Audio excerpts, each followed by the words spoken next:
Бәріне сәлем. Саған интернетте мен Дубайдың осындай бір керемет ханзадасымын. Арнайы сен үшін өз байлығымның бір бөлігін беруге дайынмын. Бірақ маған сенің көмегің қажет болып тұр деген хаттар келеді ме? Кім конкретно айтатын? Көбісі ғой барлығы. Қайсысы көбісі? Камераға айт, давай, қай камераға қарасақ болады? Обращение жасаймыз. Қайсысы? Так. Бірақ біреу айтқан соны өзіме ұнамайды. Егер сен интернетте жиі отыратын болсаң, онда бұндай хаттарды көріп қалуың ғажап емес.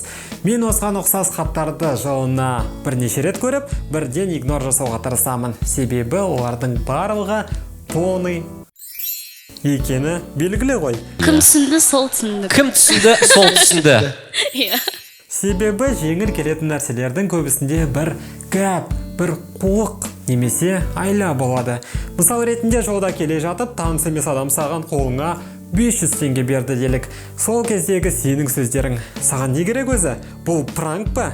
Мен бұл жерде жұмыс жасамаймын. Осындай жағдайда күмән немесе сескендік бұл қарапайым нәрселер. Себебі бұның барлығы бізге өмірлік тәжірибеден келген болатын. Айтылған нәрселердің барлығын құндылығы бар затты иелену үшін жақсылап тер төгу керек деген сөздермен теңдеуге болады.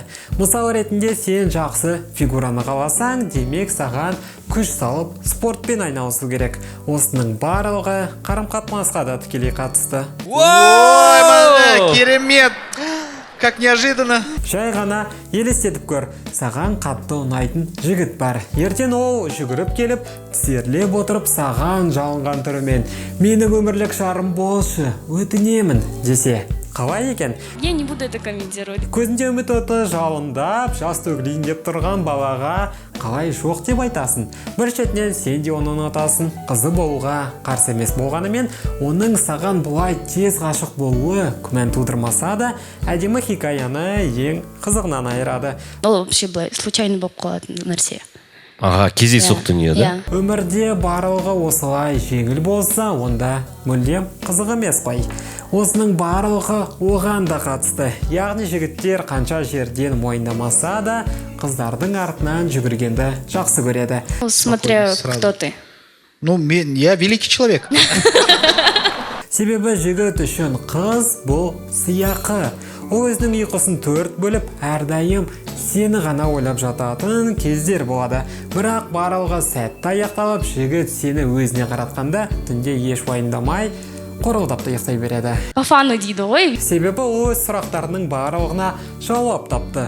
Ал егер сен оған я деген жауапты бірден айтатын болсаң, ол үшін еш құндылығың болмайды.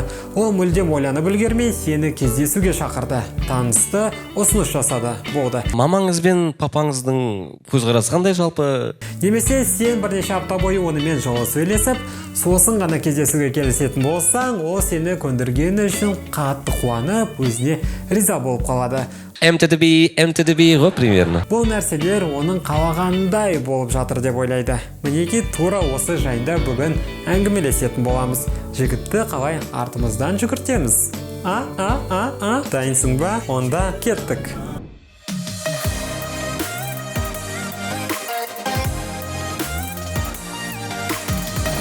Сонымен, сен қою керек алғашқы нәрсе бұл жігіттің артынан жүгіру. Ол тура итпен ойнағандай, сен оның артынан жүгірсең, ол сенен қашады. Ал сен одан қашсаң, ол сенің артынан қуалайды. Жігітті де тура осылай елестетеміз. Егер сен жігітпен байланыс орнату үшін оған бірінші болып хаттар жазсаң, қал жағдайын сұрасаң, демек саған оны тоқтату керек. Бірақ тым дөрекі болма. Ол саған жауап беріп жатса, сен де жауап қайтаруды ұмытпа. Осы жерде сұрақтардың барлығын сен емес, оның қойған абзал екенін ұмытпа. Сонда не болды? Нормально. Алғашында оның кездесуге келмейтіні байқалып, сенің жоқ болып кеткеніңді елемесе де, бізге көмекке екінші қадам келеді. Оны аздап қызғандырып көр. Оның бұл мұхиттағы жалғыз қалған балық емес екенін көрсет. Айналасындағы жігіттермен сөйлесіп көр. Оларды қыдыруға шақыр. Жай ғана өзіңнің басқалардың қалауындағы қыз екеніңді көрсетсең болды. Қызғаныш көбінесе сенімсіздіктен болып жатады. Кез келген адамды сенімді етудің бірден бір жолы, ол сенімен кездеспеген жағдайда басқа біреу кездесетінін көрсету. Шетінен қарасам бір клубта жүріп кеткен қызға ұқсап кеттім негізі. Бірақ біз оны көздеп отырғанымыз жоқ. Мінеки сол үшін сен оны жасау керексің. Бұл бір жарысу атмосферасын қалыптастырады. Оның ойы тек сені кездесуге көндіріп алу ғана болады. Себебі бұл кездесуді ол басқа жігіттер арасындағы жарыс жеңімпазы ретінде көреді. Соның өзінде біз жай ғана оны қызғандыру арқылы өзіміз қалаған шешімді қабылдауға итермеледік. Бізден асқан қу адам бар ма? Құрметті достар, осымен бағдарлама аяқталды. Осындай өте өкінішті нотада Осылай оның бізде деген қызығушылығы артып, келесі қадамға кезек келеді. Оның айтқанына бірден көнбейміз, аздап ойнауға тырысамыз. Ашық кітап сияқты болма.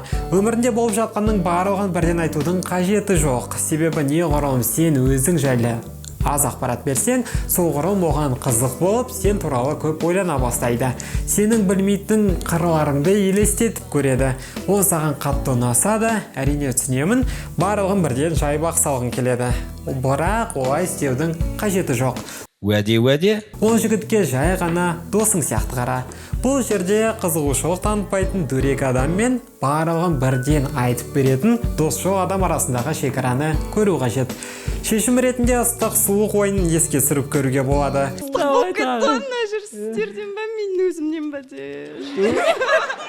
Бұл нәрсені көп адамдар күнделікті өмірлерінде байқаусызда жасап жатады. Яғни басында оған бір-екі мақтау сөз айтып, қызықтырып, бірақ артынша сол қызығушылықтың да қатты болмағанын көрсетеміз. Негізінде бұның барлығы шынымен түсініксіз әрі бір түрлі екенін біліп отырмын. Құдай Марат бағы білмеймін вообще. Неге ондай болып қалған? Бірақ көбісіміз бұл әрекеттерді күнделікті еш ойланбай жасап жатамыз. Тура осы кеңестер арқылы сол ұнатып жүрген жігітіңмен қосылып, ертеңгі күні үйленіп, 69 бала туып алсаңдар да сен оны әрдайым осылай қызықтырып отыру керексің. Себебі бұл сендердің қарым-қатынастарының нығаюына үлкен септігін тигізеді. Дәл қазір Соны барлығымыз экраннан тамашалайық ендеше. Солай ғана олар ұзақ әрі қызық бола түседі. Ал егер сендердің қарым-қатынастарың қызық болмаса, онда бірге шығып қыдыруға сыйлықтар беріп, өз көңіл білдірудің еш мәні жоқ деп ойлаймын. Бүгінге осы айтылған кеңестер пайдалы болып, видео саған ұнады деген ойдамын. Сол себепті тез лайк басып, өз пікіріңді төменге жаз. Бұл тақырып жайында көбірек ақпарат білгің келсе, дәл қазір менің төмендегі инстаграмыма кірсең болады. Жаңа видеолардан қорғалмау үшін каналға тіркелуді ұмытпа. Сенімен бүгін болған мен, Санжар Айдар. Келесі видеоларда көріскенше.